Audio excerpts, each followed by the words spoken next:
Hey, what's going on, everybody? This is David Brooks, the Cadillac Counselor, coming at you to tell you a little bit what's going on my mind. Today, what's going on my mind is Black History Month. I know a lot of people, this is not a big deal, but in my world, this is a really big deal. And the reason why it's a big deal is because I think that it's being lost. And don't get me wrong, if we want to make this about a black and white issue, we can. Whether or not black history is really should be considered black history, or is it just regular history? Is there such thing as white history versus black history versus Asian history, Hispanic history, Mexican history? We can go down the list. But a lot of the problems that I have noticed in our today's society is because we are losing grip on our history. I think that we as a people, we just don't understand history. We don't teach history. And I think that history is not being handed down correctly. That's the reason why we have so many names being changed, tearing down buildings and statues. That's the reason why we have people standing in the Capitol Hill yelling out and screaming out profanity and using terminology that's discreditable to our United States, but that's what's happening in our world. That's why we have Black Lives Matter, that it's starting to get muddled up because we don't really understand where we're going or where we came from.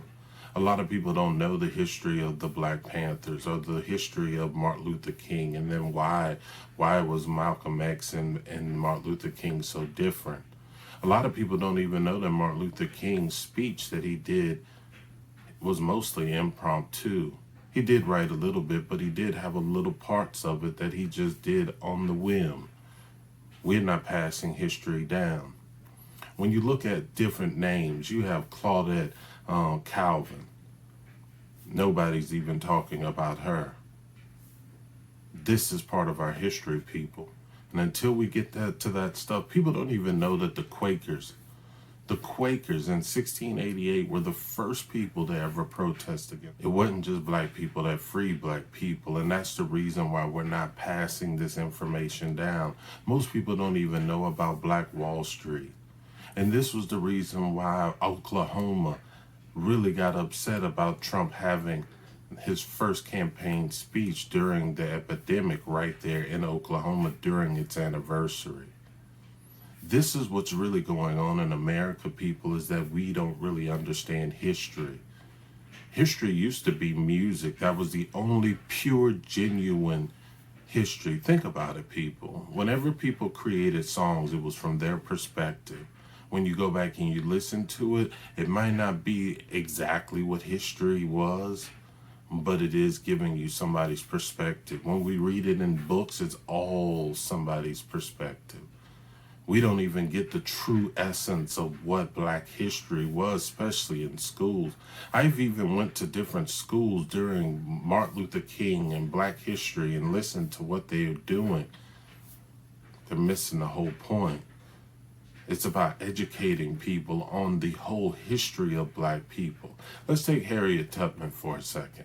Harriet Tubman, people don't even talk about history when she used to carry around a gun. Yeah, it was for protection, but it was a little bit more than that. She had to use it on her own black people who would not come with her to freedom because they were running the Underground Railroads. And when they don't have an Underground Railroad anymore, then the whole thing falls apart. So when she ran into a slave that didn't want to move with them, she knew that they were going to be harassed until they told exactly where the Underground Railroad was coming. So they either had to die or come with her to be free. We're not teaching this history to our people. But what's happening? I'm going to tell you what's happening. This is about real life. My mother in Mississippi she had made valedictorian. But this was during the time that they were doing segregation and then trying to desegregate. They told her that she wasn't good enough to be valedictorian, so they gave her salutatorian. I didn't really believe her because she always used to tell it, but then in the late 80s and 90s, they came and sent her a letter that told her that they went back and looked at it. This is real black history. And if we don't tell people about this, we're missing the whole point of history. So let's talk about saving. Let's talk about how this becomes real in today's society. This is how it works. You look at Make America Great Again. Make America Great. I always wondered, where was America great again? Where did it start off? Who was it great for? Who was benefiting from it being great?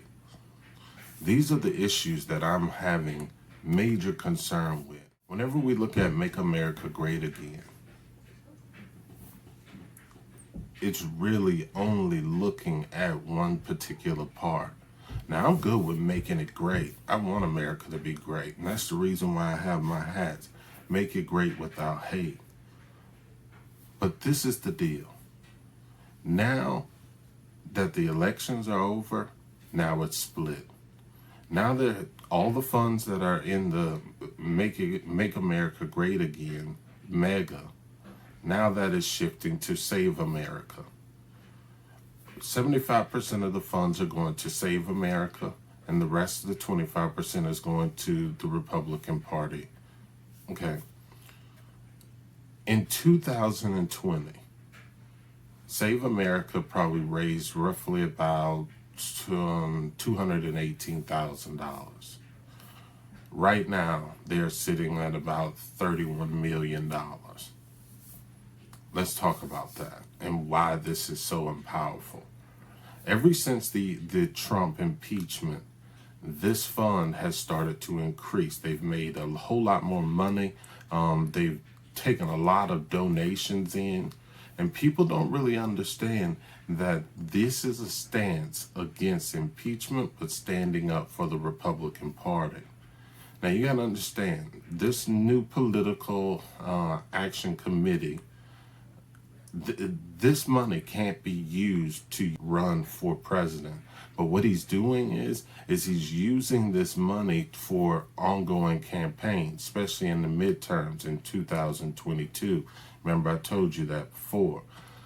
Between his campaign and this new PAC, they're roughly about $61 million. All right. Who is this money going towards? I'm going to tell you. You remember that 17 Republicans that were supposed to vote towards impeaching Trump? Well, it got down to 10. And these 10 have been singled out. And I'm going to read you the names so that you can understand where they're coming from and what's going on. So, Representative Adam Kinzinger. The Republican Party, this is his quote, "The Republican Party has lost its way.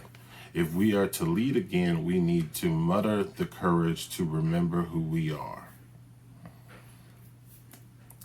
If he's voting against Trump, then he believes that the Republican Party is going a whole different way. We have Liz Cheney from Wyoming.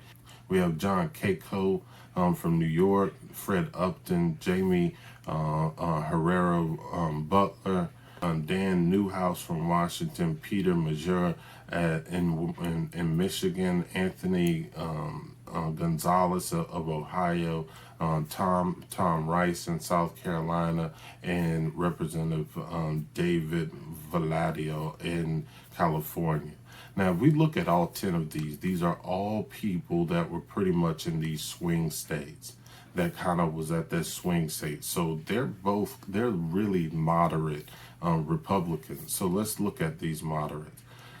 We want to look at Liz Cheney as the main one who I think Trump is going after. George Bush has even stood out and said that he endorses Liz Cheney. What's happening here? We're getting an old Republican Party and we're getting a new Republican Party. So they're all voting, but it's starting to separate. How we used to have the Whigs and we used to have all of these other types of parties, I believe that within the next, I would say 10 to 15 years, we're not going to see Democrat Republicans. I think we're going to see some switch. But this is the deal, and I'm going to leave you with this. This is from Kevin McCarthy. President Trump's popularity has never been stronger than it is today. His endorsement means more than perhaps any endorsement at any time of politics. People, Black history is important. History is important. But we are in the middle of rewriting history right now. And some people have their eyes closed, and some people aren't even woke. Wake up, people. It's the Cadillac Counselor. Take it easy. Bye.